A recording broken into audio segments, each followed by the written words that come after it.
भ्रष्टाचार मुक्त भारत के नारे के साथ सत्ता में आई मोदी सरकार पर लगातार गुप्त घोटाले और अपने करीबियों को फायदा पहुंचाने के आरोप लगते रहे हैं।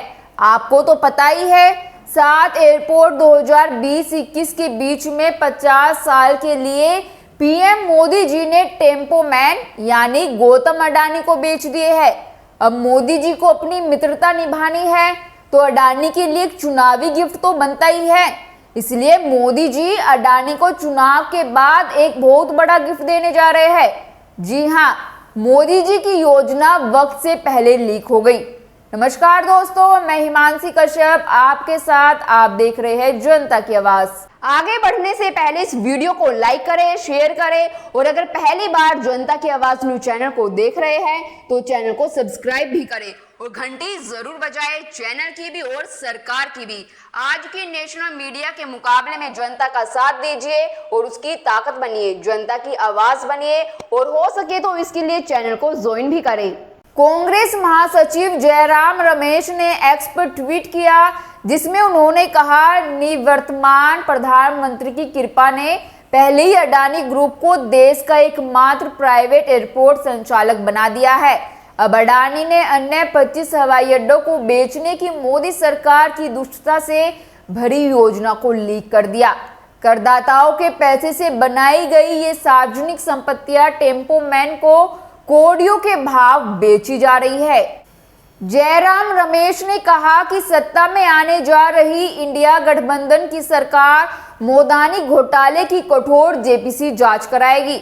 रमेश ने अपने ट्वीट के साथ फाइनेंशियल अखबार का लिंक भी दिया, जहां यह खबर छपी है कि सरकार किस तरह 2025 यानी अगले साल तक देश के 2 दर्जन से ज्यादा एयरपोर्ट को प्राइवेट क्षेत्र को सौंप देगी। फाइनेंशियल एक्सप्रेस ने अपनी रिपोर्ट में क्या लिखा है, पहले इसे जान लेते हैं, तभी कांग्रेस और जयराम रमेश के आरोपों की पुष्टि हो सकेगी। फाइनेंशियल एक्सप्रेस की खबर के मुताबिक अडानी एयरपोर्ट होल्डिंग्स कम से कम 25 हवाई अड्डों के निजीकरण के लिए तैयार है।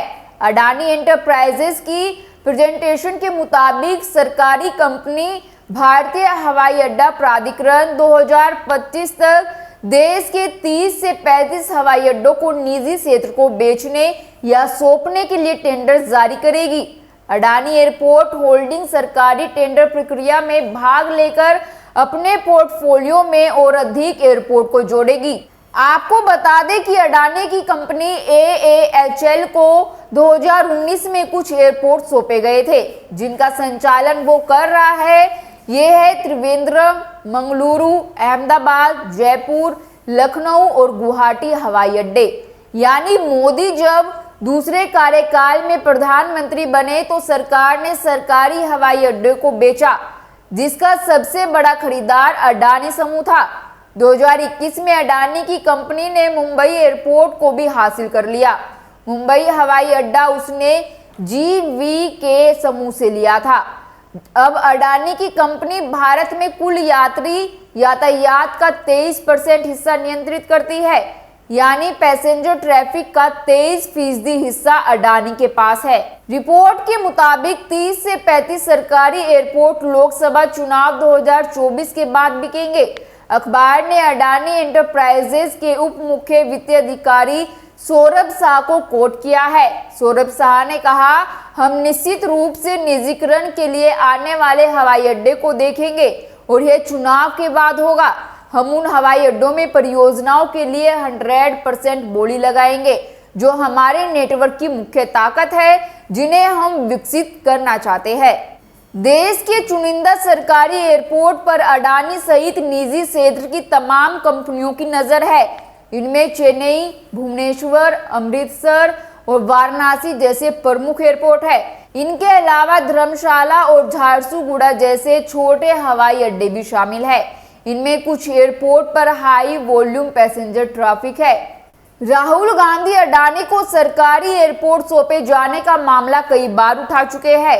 राहुल गांधी ने 7 फरवरी 2023 को कहा, देश में एयरपोर्ट से लेकर सेब तक में एक ही शख्स की चर्चा है। पहले पीएम मोदी अडानी के विमान में सफर करते थे, अब अडानी मोदी जी के विमान में सफर करते हैं। यह मामला पहले गुजरात का था, फिर भारत का हो गया और अब अंतरराष्ट्रीय हो गया। दोस्तों, एक नियम है, जिसके पास हवाई अड्डों का पूर्व अनुभव नहीं है वह हवाई अड्डों के विकास में शामिल नहीं हो सकता। इस नियम को बदल दिया गया और अडानी को हवाई अड्डे दिए गए। उसके बाद भारत के सबसे लाभदायक हवाई अड्डे मुंबई एयरपोर्ट को GVK से CBI, ED जैसी एजेंसियों का उपयोग करके अपहरण कर लिया गया और भारत सरकार द्वारा अडानी को दे दिया गया। खैर, आपको मोदी जी का अडानी के लिए चुनावी गिफ्ट कैसा लगा, हमें कमेंट कर जरूर बताएं और बाकी खबरों के लिए देखते रहिए जनता की आवाज।